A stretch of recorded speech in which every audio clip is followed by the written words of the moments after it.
সকলকে অনেক অনেক খ্রিস্টীয় প্রীতি এবং শুভেচ্ছা জানাচ্ছি। পবিত্র বাইবেল থেকে আজকের পাঠ গীতসংহিতা ৩৪ অধ্যায় ১১ থেকে ১৪ পদ।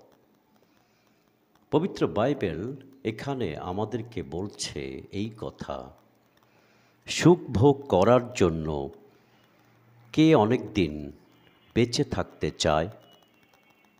সুখ ভোগ করার জন্য যদি আমরা অনেক দিন বেঁচে থাকতে চাই, তাহলে পবিত্র বাইবেল ৪টি বিষয় আমাদেরকে নির্দেশ করছে। প্রথমত, সে জিভ দিয়ে মন্দ কথা না বলুক। দ্বিতীয়ত, ঠোঁট দিয়ে ছলনার কথা বের না করুক। তৃতীয় যে বিষয়টি, মন্দ কাজ থেকে দূরে থেকে ভালো কাজ করুক। চতুর্থ যে বিষয়টি, সেটা হলো শান্তির জন্য আগ্রহী হও ও তার পিছু ছেড়ো না।